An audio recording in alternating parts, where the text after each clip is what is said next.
E aí? Hoje a gente vai mergulhar fundo em um dos símbolos mais bonitos e conhecidos da Bíblia, a famosa Rosa de Saron. É uma imagem que, olha, quase todo mundo conhece.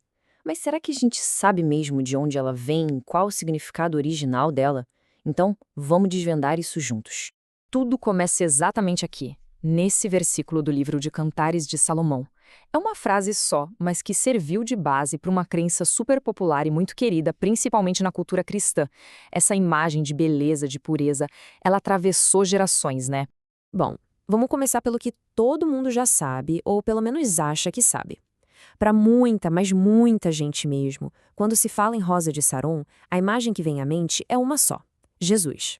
E faz sentido, a ideia de Jesus como a Rosa de Saron é uma metáfora muito forte.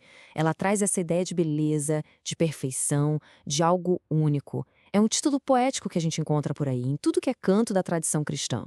E onde é que a gente vê isso?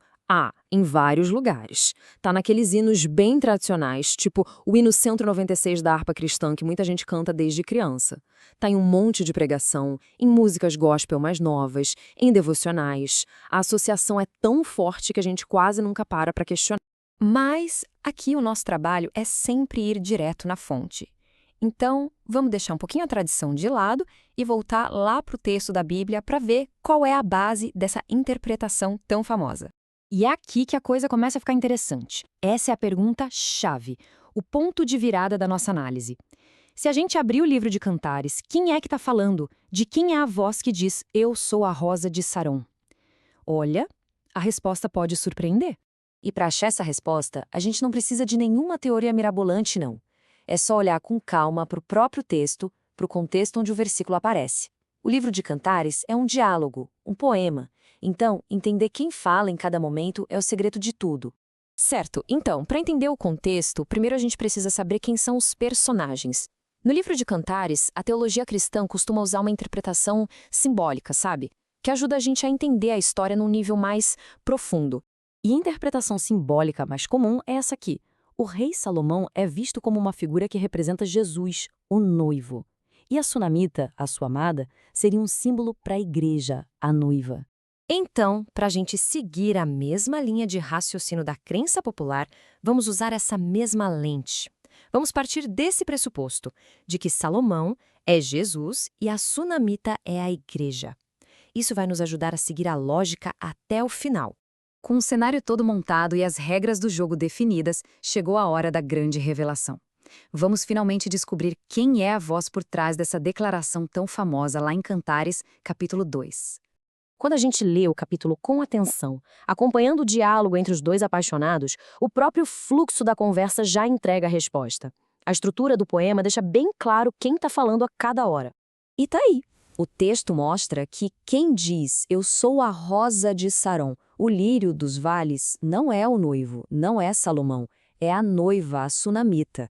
Ela mesma quem fala isso sobre si. Pois é, essa descoberta muda tudo.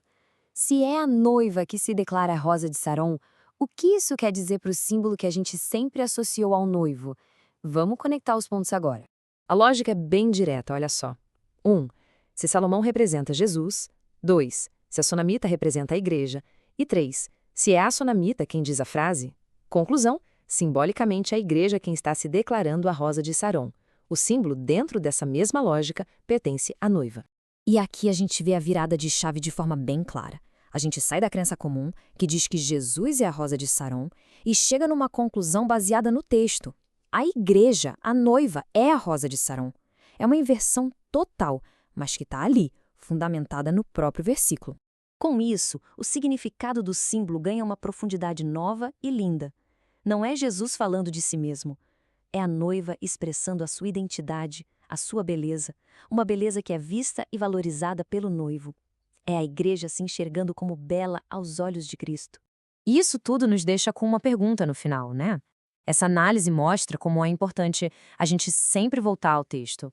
E nos faz pensar que outras crenças, outras verdades que a gente tem como certas, talvez merecessem um novo olhar, uma leitura mais cuidadosa do contexto.